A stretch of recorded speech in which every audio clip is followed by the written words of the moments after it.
Welcome back to Area Diesel Service. Short video today, exciting video today.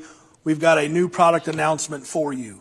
Old-time viewers of the channel may remember several years ago, we got a request from a fellow YouTube content creator to turbocharge a John Deere 1025R, and we did just that.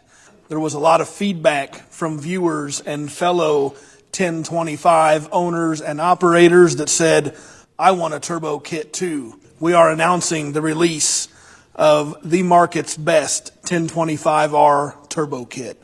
We're going to hit the common questions, we're going to hit features and benefits, and then we're going to kick this thing off and release it to the world. So we're going to bring in Vaughn Leafers. He is the Area Diesel Service resident turbocharger expert and chief engineer on this little Add a Turbo Kit. We're going to let him speak intelligently because, as you know, I don't have a clue, but this guy does. Number one most popular question by a landslide, are you going to do a kit, and why is it taking so long? Yes, we decided to do a kit, but we wanted to do it in a legal fashion as far as the EPA was concerned. We've seen several of our fellow customers and competitors get in trouble with the EPA in the past, and we didn't want to go down that road. So we wanted to pursue a C.A.R.B. EO executive order number for this kit to verify that it meets California emissions, which is more stringent than the U.S. EPA emissions. Going down that road led us down a path that we hadn't been to before. We worked with SEMA Garage on this, and it was a learning curve for them because they have never done a small off-road engine before, nor do they have the testing facilities for this engine at SEMA. We had to reach out, find a testing facility, found out what they needed, tried to meet their requirements for an engine, and then the kit, and then everything involved with it from there.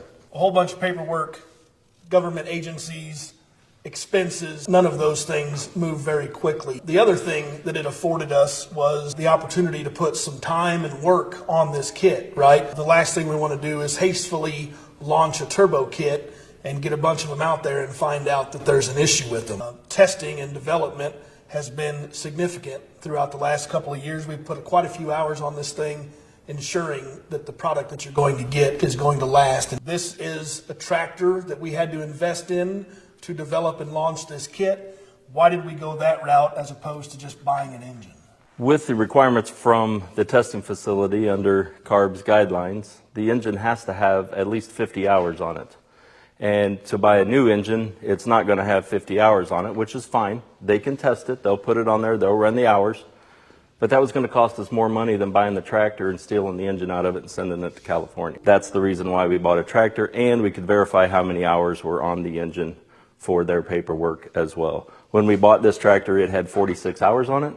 So we got an opportunity to run it and work it for a while before the engine got removed from the tractor and sent out to California. It went out there naturally aspirated with our kit in a box with it, the instructions.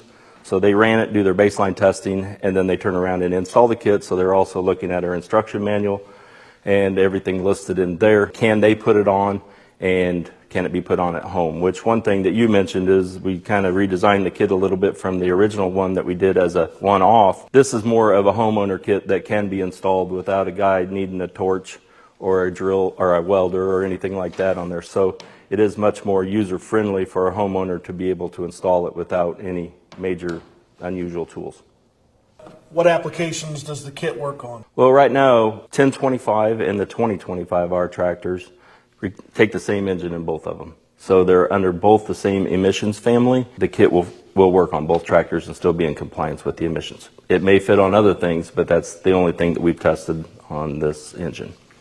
So if a feller's got a wood chipper with a 1.3 Yanmar, may or may not work, mixed results, you're on your own there. Right, it's the layout of the engine and the framework and the envelope around it. Will it fit? If it fits, yeah, it should work.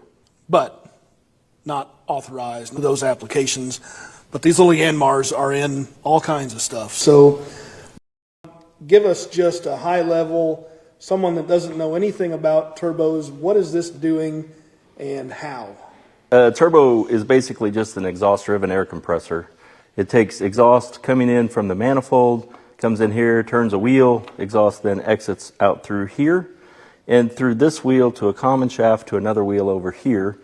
It's drawing in fresh air from your air filter, it's compressing it in this housing and blowing it into the intake manifold over here. Keep in mind, we have done extensive testing and abuse of this machine and this kit. This is not minty fresh and chrome polished. This is a working example. So what does this turbo do? What can a buyer expect? The turbo added on, the way the tractor sits stock, you put the kit on there, you're going to see about 3.5 to 4 pounds of boost when you're working it. This thing's been on a brush mower, mowed a lot of brush with it on there. And you can watch the boost gauge that we have plumbed in here temporarily run in that 3.5 to 4 pound range. So it's basically taking the stock fuel and the stock naturally aspirated engine and helping to burn so that it burns the fuel more efficiently and gets more power out of it. You do notice more power by that, because if not, you wouldn't be building any boost pressure on the gauge there. You're basically better utilizing the factory fuel that's being injected. So without an additional increase in air, there's not enough air to burn the fuel that's being injected at the factory settings. Just adding this as a power adding or air adding device is increasing power, what would you guess? 4 to 5 horsepower? Probably 5 horsepower. And then there are methods that have always been available to any tractor owner through fuel injection adjustments where you can, at your own discretion, increase the fuel delivery and further utilize the available air that you've added with your turbocharger. And the turbocharger in the kit is also wastegated. We would never ever recommend that you adjust your wastegate and increase your boost pressure, but if you want to, you could. This is a hydrostatically controlled drivetrain. What's a user going to experience? Where are they going to feel the increase in power? When you work it, that's when you're going to notice the difference. The RPMs are not going to fall off. It'll still maintain its RPMs, whereas before, you may be able to lug it down, brush hogging with it, or if you're using the loader or pulling something, a drag or a box blade or whatever. But you're still at the limitations of the hydraulic relief pressure, right? So, if you try to pick up a grain bin with your loader, your turbo is not going to be the thing that makes you able or not able to do that, right? You're still at the limits of the hydraulic system of the tractor. If you've ever pulled into a pile of gravel, you've stalled it, you've hit the hydraulic pop off, you may get to it sooner, but you're still at the limits of that hydraulic system. We're going to talk a little bit about the benefits that you would find if you are high up in elevation. The higher you go in elevation, the less dense with oxygen that atmosphere is. And oxygen is a critical part. It is a fuel that this engine is burning. If you operate a stock 1025 at elevation, say 15,000 feet or less even 10,000, 5,000, you will find a reduction in power and an increase in the amount of smoke because there's not enough air to burn that fuel. How is this going to solve that problem? Well, a turbocharger early on in its infancy of life of the development of turbos was an altitude compensator. It's made to shove more air in that engine. The higher in elevation you go, the faster the turbo will spin because it doesn't have that draw, or it's not able to draw enough air in to pack it into the engine. So it's going to be perfect. It's just like you and me. If we walked up Pikes Peak, we're not going to get very far because of our physique. Speak for yourself. I know, I am. But adding one of these on there would be like your oxygen tank on your backpack. Wearing my CPAP as I climb the mountain. So we're adding a CPAP to this engine to help it burn at the higher elevation. And there's several people out in Colorado that have mentioned that, hey, my tractor doesn't run over 9,000 feet. Well, it'll run, but it's just not very efficient, like you said, smoking. Yeah, and I've even seen videos of them coughing and sputtering and carrying on where they don't run right at altitude. Installation. Wild guess. How long to put it on? What does a feller need? What type of person is capable? Okay, a lot of questions there. The install time on it, for your first one, probably hour and a half. We have a detailed installation manual with this thing that has a bunch of pictures that almost anybody can put it on. Hand tools are required to put it on, and I believe that on the first or second page of the manual it even lists what tools are required to put this on. Just your normal hand tools, really. There is a place in here that's optional that you can use a grinder or a hacksaw on, but not necessary. I can assure you that it is doable by anyone because I've done it myself, unsupervised.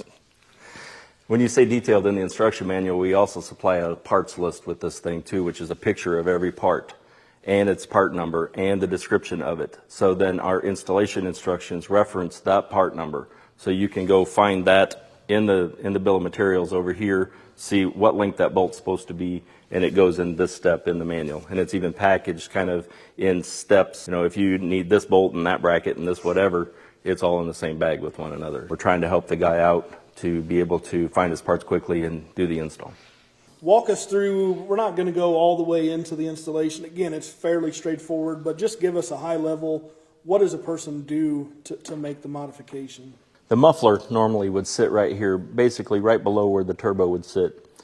You remove the muffler, add our riser here to the manifold, reinstall your shield, turbo goes on top of it. We've built a different exhaust pipe to attach to the turbo, go down into the same location.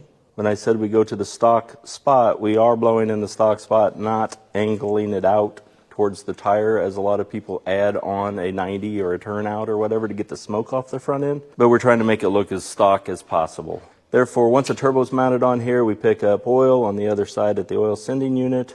We run our drain around the back of the engine and drain into the fill tube on the other side. So pressure oil in, gravity flow out, clean air into the turbo, pressurized air into the engine. So you're taking a muffler off and adding a turbo. What have you noticed for noise? A turbo will muffle the naturally aspirated engine a little bit. I don't think it's quite as quiet as with the muffler on it. So you do have a little bit more noise out of it. And you also hear the turbo whistle coming out of the exhaust pipe too. Yeah, I mean, a lot of us are wearing headphones or whatever while we're mowing anyway, but it is a little bit louder.